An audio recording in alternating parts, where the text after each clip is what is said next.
Hello everyone, welcome to guiding Sarathi. आज हम लोग इस वीडियो में 27th ऑफ जनवरी से रिलेटेड सारे एमसीक्यू को देखेंगे। तो चलिए शुरू करते हैं। हम लोग सबसे पहले पर्सन इन न्यूज एक देखेंगे। एक कर्पूरी ठाकुर जो बिहार के पूर्व सीएम थे, उनको भारत रत्न दिया जा रहा है, तो उनके बारे में जानेंगे। उसके बाद हम लोग amendment of the constitution, amendment का क्या प्रोसेस है हमारे संविधान में, और हमारे संविधान को कैसे अमेंड किया जाता है, ये सारा कुछ हम लोग देखेंगे। उसके बाद ब्लैक सी के बारे में जानेंगे। ब्लैक सी रसिया यूक्रेन वॉर को लेकर हमेशा न्यूज में रहता है, तो इसके बारे में देखेंगे। फिर नेक्स्ट हम लोग दृष्टि 10 स्टार लाइनर ये क्या है और ये क्यों न्यूज में है, ये सारा कुछ हम लोग जानेंगे। उसके बाद नीपा वायरस के बारे में जानेंगे। नीपा वायरस हमेशा न्यूज में रहता है, तो इसके बारे में देखेंगे। और लास्ट में हम लोग लेवेंडर कल्टीवेशन के बारे में देखेंगे। कल सीएसआईआर का जो रिपब्लिक डे पे टैबलू था, उसमें लेवेंडर कल्टीवेशन का मेंशन था, तो ये न्यूज़ में है, तो इसके बारे में भी जानेंगे। चलिए शुरू करते हैं। सबसे पहले हम लोग पर्सन इन न्यूज़। बिहार के पूर्व सीएम कर्पूरी ठाकुर को मरणोपरांत भारत रत्न दिया गया। तो ये इनके बारे में जान लेते हैं। इनका जन्म 24 जनवरी 1924 और ये डाई किए थे 1988 में। ये 2 बार बिहार के सीएम रहे हैं। पहला बार ये सीएम रहे थे 1970 में, और इनका पार्टी का नाम था संयुक्ता सोशलिस्ट पार्टी। ये इस बार गवर्नमेंट केवल 6 महीने में ही गिर गया था। तो और सेकंड टाइम ये बने थे 1977 में। 1977 में ये फिर से सीएम बने दोबारा, और इस बार भी ये टेन्योर कंप्लीट नहीं कर पाए। ये 2 साल में ही सरकार इनका गिर गया था। अगर इनके बारे में और जानें, तो इनको जननायक कहा जाता था। पॉपुलरली नोन एज़ जननायक, पीपल्स हीरो। और ये प्रो पुअर इनिशिएटिव लेने के लिए जाने जाते थे। गरीबों के लिए ये 2 बार सीएम रहे, तो ये ज़्यादा इनिशिएटिव पुअर के लिए, तो इसलिए इनको जननायक कहा जाता था। और ये देखें कि इनका पॉलिटिकल पार्टी हम देखें, तो ये मल्टीपल पॉलिटिकल पार्टी से बिलॉन्ग करते थे। कोई एक अपना भी बनाए थे, उसके बाद कई एक पार्टी में, जनता पार्टी में भी रहे हैं। भारत रत्न के बारे में जान लेते हैं। भारत रत्न जो इनको दिया गया है, तो इसके बारे में देख लेते हैं। ये हाईएस्ट सिविलियन अवार्ड है कंट्री का। ये सबसे हाईएस्ट सिविलियन अवार्ड है। अगर भारत रत्न के बाद और हम 3 जो भारत रत्न के बाद आते हैं अवार्ड, सेकंड नंबर पे, वो है पद्म विभूषण। जो 3 पद्मा अवार्ड हैं, वो हैं विभूषण। जो थर्ड नंबर पे कंट्री में आते हैं, वो है पद्म भूषण। और फोर्थ नंबर पे पद्मश्री। तो ये हमारे कंट्री के 4 इम्पोर्टेंट सिविलियन अवार्ड हैं सीरीज में। तो ये, और अगर हम भारत रत्न के बारे में भी देख लें, तो ये मैक्सिमम 1 साल में 3 ही दिया जा सकता है। इस वर्ष 1 ही दिया गया केवल कर्पूरी ठाकुर जी को, लेकिन ये साल में 3 से ज़्यादा नहीं दिया जा सकता है उस पर्टिकुलर ईयर पे। तो ये है, और इसका रिकमेंडेशन जो है भारत रत्न का, प्राइम मिनिस्टर के द्वारा दिया जाता है प्रेसिडेंट ऑफ इंडिया को। Prime minister of India recommend करते हैं किसी का नाम प्रेसिडेंट ऑफ इंडिया को, तो उन्हीं को भारत रत्न दिया जाता है। तो ये कुछ इंपॉर्टेंट फैक्ट्स है भारत रत्न के बारे में। चलिए आगे चलते हैं। अब पहला क्वेश्चन अमेंडमेंट के बारे में पूछा गया है। Consider the flowing statement. The amendment of the constitution of India can be initiated by and introduction of the bill in the Lok Sabha only. Second statement है, if the amendment seek to change in the federal character of the constitution, the amendment also required to be ratified by legislature of all the state. Which of the following statement is or are correct? ये दोनों statement में कौन सा statement सही है, यहाँ पे ये बताना है। A option only one, B only two, C both, D neither one not to.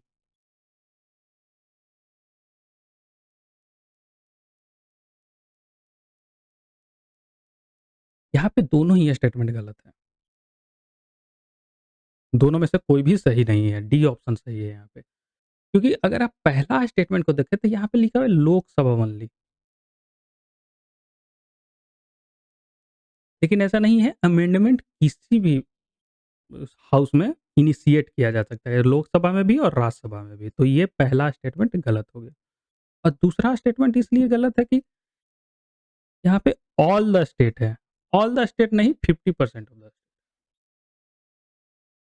Federal character में कोई भी बदलाव किया जाएगा तो उसको 50% ऑफ द टोटल स्टेट मतलब, तो उसको रेक्टिफिकेशन का ज़रूरत होगा। तो ये, और वो भी स्टेट में सिंपल मेजॉरिटी में।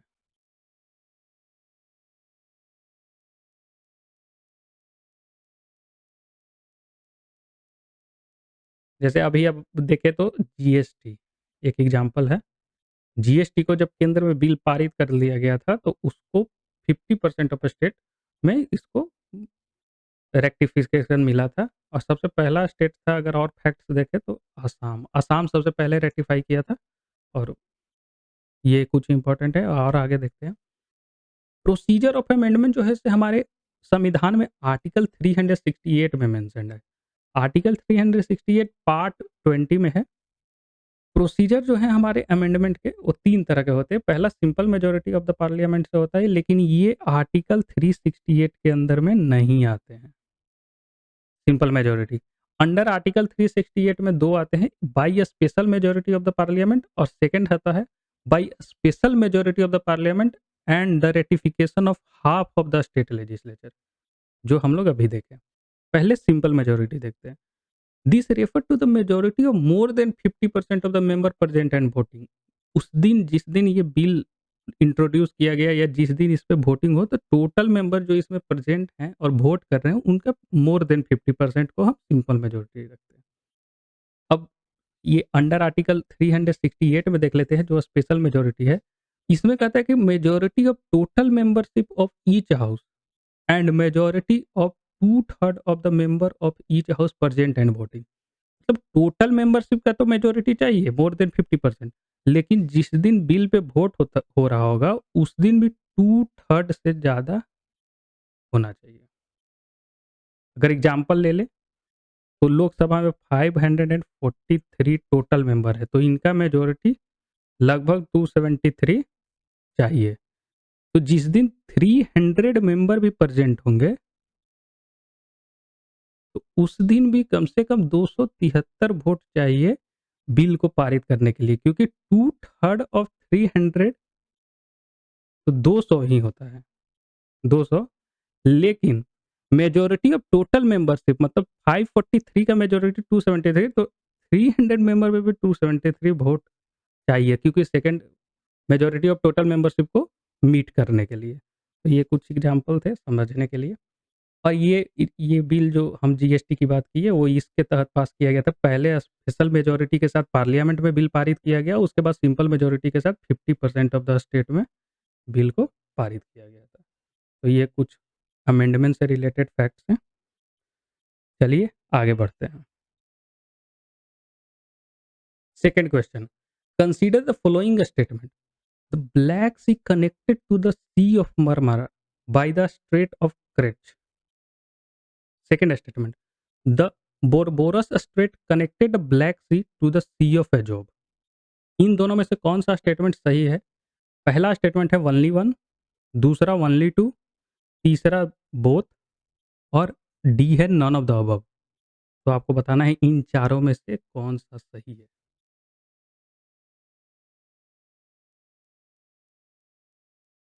यहाँ पे कोई भी स्टेटमेंट सही नहीं है, तो डी ऑप्शन सही होगा, नन ऑफ द अबव। अगर हम ब्लैक सी की बात करें तो ये रसिया यूक्रेन को लेकर के ब्लैक सी हमेशा न्यूज में रहता है। तो ये देखिए, ये ब्लैक सी है, यहाँ पे है सी ऑफ अजोब। यहाँ पे भी देख सकते हैं ये दोनों मैप एक सेम ही है। अगर कंट्री की बात करें तो ये रोमानिया, बल्गेरिया, फिर ये यूक्रेन, रसिया, जॉर्जिया, ये टर्की। तो ये 5 देश हैं, इनसे बॉर्डर इनका शेयर होता है। और ब्लैक सी अगर और हम देखें तो सी ऑफ अजोब, अगर हम ब्लैक सी से मेडिटेरेनियन सी में जाना चाहते हैं तो पहले सी ऑफ अजोब से, तो सी ऑफ अजोब से पहले क्रेंच स्ट्रेट के थ्रू हमको ब्लैक सी में आना होगा। फिर ब्लैक सी से बोरबोरस स्ट्रेट के थ्रू हमको सी ऑफ मरमरा में जाइए आना होगा।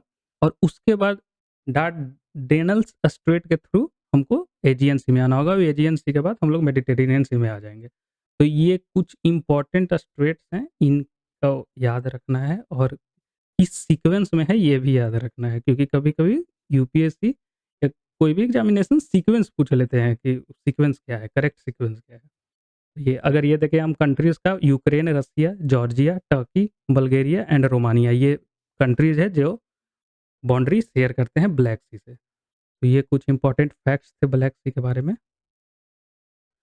चलिए नेक्स्ट क्वेश्चन। थर्ड क्वेश्चन है दृष्टि 10 स्टारलाइनर। ये अभी न्यूज़ में था तो ये किस चीज़ से रिलेटेड है? पहला option navigation satellite, B unmanned aerial vehicle, C government scheme या D none of the above. Drishti 10 Starliner.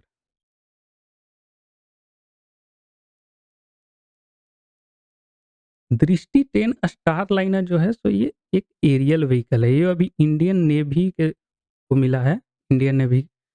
तो अभी इसके बारे में देख लेते हैं। दृष्टि 10 स्टारलाइनर एक यूएवी है, अनमैन्ड एरियल व्हीकल। ये बनाया गया है अडानी ग्रुप के द्वारा।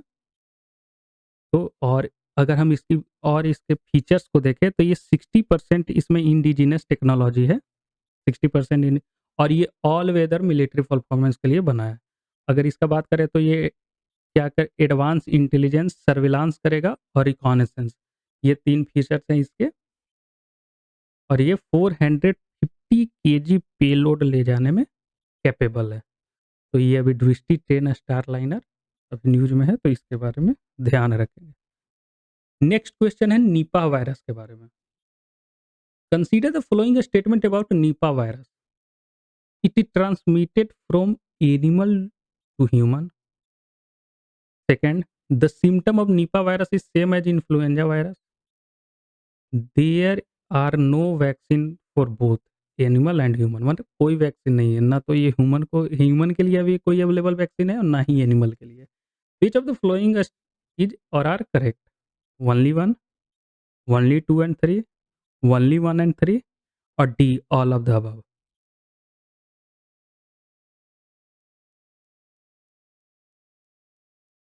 यहाँ पे डी ऑप्शन सही है, none of all the above. All of the above यहाँ पे सही है, तीनों ही स्टेटमेंट यहाँ पे सही है। अगर हम एनिमल टू ह्यूमन का देखें तो एनिमल टू ह्यूमन जो बीमारी ट्रांसफर हो उसे जूनोटिक डिजीज बोलते हैं। जूनोटिक डिजीज और सेकंड स्टेटमेंट है कि इसका symptom same as influenza virus. तो हाँ, इसका सिम्टम जो है इन्फ्लुएंजा वायरस की तरह ही है, बिल्कुल वही फीवर, कोल्ड, कफ, हेडेक, ये सारा कुछ ही सिम्पटम्स है और अभी तक इसका कोई भी वैक्सीन नहीं है। ये न्यूज़ में क्यों है? ये न्यूज़ में इसलिए है कि ऑक्सफोर्ड यूनिवर्सिटी अभी ह्यूमन ट्रायल स्टार्ट किया है इसके वैक्सीन पे। पहला वैक्सीन बनाने के लिए ऑक्सफोर्ड अभी फर्स्ट ह्यूमन ट्रायल स्टार्ट किया है निपा वी वैक्सीन।